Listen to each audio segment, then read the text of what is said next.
வணக்கம் மக்களே, welcome to universe voice Tamil. இன்று நாம் காண இருப்பது நமது தமிழ்நாட்டில் ஆழ்வாரும் நாயன்மார்களும் இறைவன் பற்றிய நிலைப்பாட்டில் எவ்விதம் இருந்தார்கள் என்பதை பற்றித்தான் பார்க்க போகிறோம்.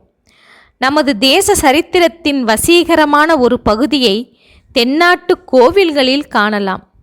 கல்லால் இழைத்த காவியங்களோ என்று அதிசயத்தக்க இந்த கோவில்களின் இரகசியத்தை அறிய விரும்பினால், கடவுளுக்குரிய விக்கிரகங்களோடு பூஜிக்கப்படும் வேறு சில விக்கிரகங்களையும் கவனித்து பார்க்கலாம். இவை ஆழ்வார் நாயன்மார்களை குறிப்பன. இந்த பக்தர்கள் அந்த நாளில் ஸ்தல யாத்திரைகள் செய்தார்கள், கோவில்களை தரிசித்தார்கள். ஆனால் அக்காலத்தில் கோவில்கள் இப்படிப்பட்ட வேலைப்பாடுகள் அமைந்த கம்பீரமான கட்டிடங்கள் அல்ல.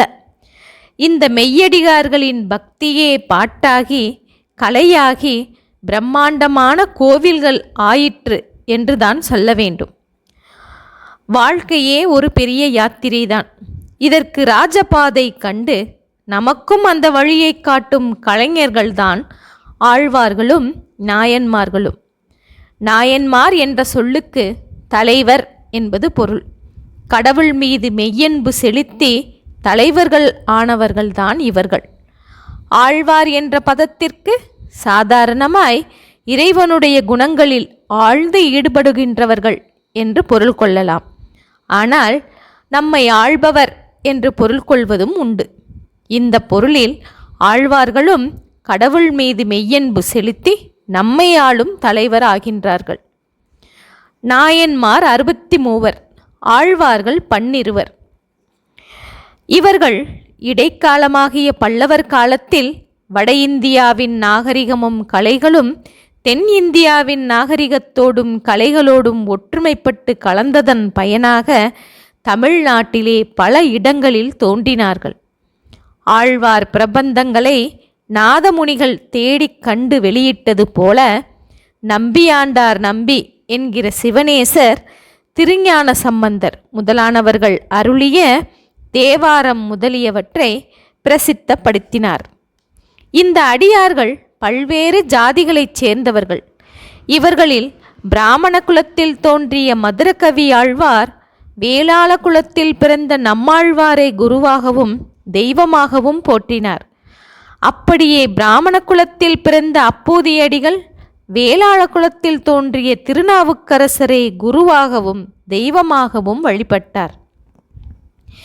திருப்பாணாழ்வார் போல திருநாளை போவார் என்கிற நந்தனாரும் தீண்டத்தகாத ஜாதி என்று கருதப்பட்ட வகுப்பிலே பிறந்தவர்கள்தான். இவர்களும் மற்ற ஆழ்வார் நாயன்மார்களைப் போலவே போற்றப்படுகின்றார்கள், கோவில்களிலும் பூஜிக்கப்படுகின்றார்கள். ஈஸ்வர சந்நிதியில் ஜாதி வித்தியாசம் இல்லாதது போல் ஏழை பணக்காரன் என்கிற வித்தியாசமும் கிடையவே கிடையாது. ஏழை என்றாவது தீண்டத்தகாதவன் என்றாவது குகனை ராமன் ஒதுக்கி வைத்தானா? அவனுக்கும் இறங்கி அருள் செய்யவில்லையா? அந்த அருள் எவ்வளவு நெடுந்தூரத்தையும் எவ்வளவு சமீபமாக்கிவிட்டது. இந்த கதை திருமங்கையாழ்வாரை வசீகரித்தது. அவர் உள்ளத்திலே அன்பு ஊறி ஒரு பாடல் பாடுகின்றார். ஏழை ஏதலன் கீழ்மகன் எண்ணாது இறங்கி மற்றவருக்கு இன்னருள் சுரந்து மாழை மான்மட நோக்கி உன் தோழி உம்பி எம்பி என்று ஒழிந்திலை உகந்து தோழன் நீ எனக்கு இங்கொழி என்ற சொற்கள் வந்தடியேன் மனத்து இருந்திட ஆழிவண்ண நின் அடியினை அடைந்தேன் அணிபொழில் திரு அரங்கத்தம்மானே என்று பாடுகின்றார். இந்த தோத்திரத்தின் ராமபிரான் தன் தேவியான சீதையை குகனுக்கு உன் தோழி என்று அறிமுகப்படுத்தினானாம். இரக்கமும் அருளும் எவ்வளவு அன்பாக எவ்வளவு நட்பாக கனிந்து விட்டன. பிறகு உனக்கும் தம்பிதான், என் தம்பியான இந்த லட்சுமணன் என்று சொன்னானாம். கடைசியாக தன்னையும் அவனுக்கு தோழனாக்கி கொடுத்தானாம். இப்படி ராமன் குகனை நோக்கி சொன்ன வார்த்தைகள் கால வெள்ளத்தை எதிர்த்து வந்து ஆழ்வார் காதிலே விழுந்து அவர் உள்ளத்தை மயக்கிவிட்டன. இந்த பாட்டோடு வங்க நாட்டு கவியரசராகிய ரவீந்திரநாத தாகூரின் பாட்டை ஒப்பிடலாம். அதன் மொழிபெயர்ப்பு என்னவெனில், ஏழைகள் தாழ்ந்தவர் வாழும் இடமே உன் திருவடிகள் தங்கும் இடம். உன்னை வணங்க முயலும்போது உன் அடியினை எவ்வளவு கீழே போயிருக்கின்றனவோ அந்த ஆழம் வரை என் வணக்கத்தால் எட்ட முடியவில்லை. ஏழைகள் தாழ்ந்தவர் வீழ்ந்தவரிடையே தோழர்களே இல்லாதவரோடு நீ தோழமை கொண்டுள்ள இடத்திற்கு என் இதயம் ஒரு நாளும் வழிகாண முடியாது என்று பாடியுள்ளார். திருமங்கையாழ்வாருடைய இதயம் அந்த இடத்திற்கும் வழிகண்டு விட்டது. நமக்கும் அந்த வழியை காட்டுகின்றது. சேர ராஜாவான குலசேகர ஆழ்வாரும் ஏழைகள் தாழ்ந்தவர் என்கிற வித்தியாசம் பாராட்டாமல் அடியார்களோடு தோழமை கொண்டார். ராமனுடைய அடிச்சுவடுகளை பின்பற்றி இந்த நிலையை சிவநேச செல்வரான சேரமான் பெருமாள் நாயனார் என்கிற வேற ஒரு சேர மன்னரும் அடைந்தார். ஒரு நாள் இவர் நகர்வலம் வந்தபோது ஒரு வண்ணான் தலை மீது உவர் மண்ணை சுமந்து கொண்டு எதிரே வந்தான். பொதிமண் மழையில் கரைந்து ஒழுகி உடம்பை வெளுக்கச் செய்திருந்தது. அந்த தோற்றம் திருநீறு பூசிய அடியார் கோலத்தை நினைப்பூட்டிவிட்டது. உடனே சேரராஜா யானையை விட்டு இறங்கி வண்ணானை கையார தொழுதாள். அவனோ சிந்தை கலங்கி, ஐயா அரசே, அடியேன் வண்ணான் என்று அவர் காலில் விழுந்தான். சேரர் பெருமானும் அடியேன் சேரன் என்று அவர் காலில் விழுந்தாராம்.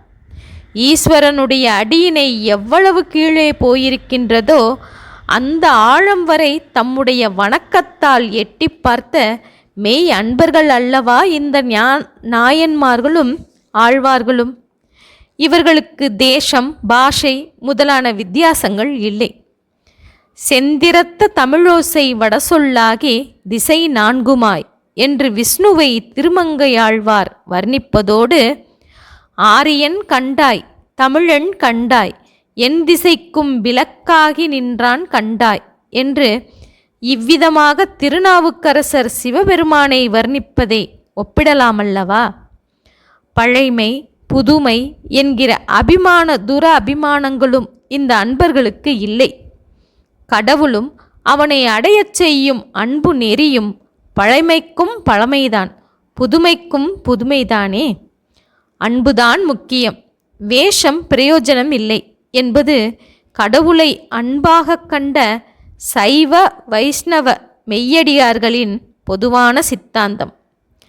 கள்ளத்தேன் நானும் தொண்டாய், தொண்டுக்கே கோலம் பூண்டேன், உள்ளுவார் உள்ளிற்றெல்லாம் உடன் இருந்து அருதி என்று வெள்கிப்போய் என்னுள்ளே நான் விலவர சிரித்திட்டேனே என்ற தொண்டரடி பொடியாழ்வார் வாக்கை கள்ளனேன் கள்ளத்தொண்டாய் காலத்தை கழித்து போக்கி என்று பாடி, உள்குவார் உள்கிற்றெல்லாம் உடனிருந்து அருதி என்று வெள்கினேன் வெள்கி நானும் விலாயிர சிரித்திட்டேனே என்கிற திருநாவுக்கரசர் வாக்கோடு ஒப்பிட்டு பாருங்கள்.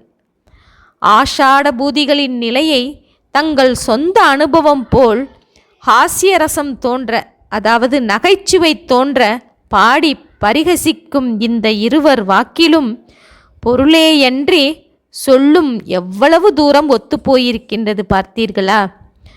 தங்களோடு தங்கள் உள்ளத்தில் இருந்து கொண்டே எல்லாவற்றையும் ஈஸ்வரன் அறிந்து கொள்கின்றான் என்பதை மாத்திரம் வேசக்காரர்கள் அறிந்து கொள்வார்களானால் அவர்கள் வெட்கப்பட்டு தங்களை பார்த்தே சிரித்து சிரித்து சீர்திரிந்து விடுவார்கள் அல்லவா? அப்படி செய்யாவிட்டால் இவர்களை பார்த்து ஈஸ்வரன் வெட்கப்பட்டு சிரித்து கொண்டிருப்பான் என்று திருநாவுக்கரசர் இன்னொரு சந்தர்ப்பத்தில் சொல்லுகின்றார்.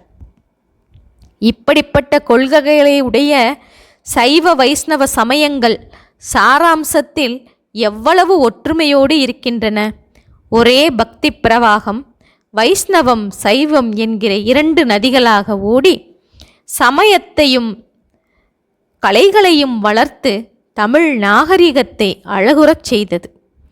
இந்த பிரவாகத்தை கொண்டு ஆழ்வாரும் நாயன்மாரும் நாட்டையே வளமுறச் செய்தார்கள் என்று சொன்னால் மிகையில்லை. ஓகே மக்களே, ஆழ்வார்களும் நாயன்மார்களும் தமிழுக்கு செய்த தொண்டு மட்டுமல்ல, இறையோடு கலந்து அன்பு என்பது அனைத்து இடங்களுக்கும் பரவச் செய்த அவருடைய தொண்டு இறைவனுக்கு ஒப்பானது. இது போன்ற இன்னொரு செய்தியோடு சந்திப்போம். ஓகே மக்களே, மீண்டும் சந்திப்போம். நன்றி, வணக்கம்.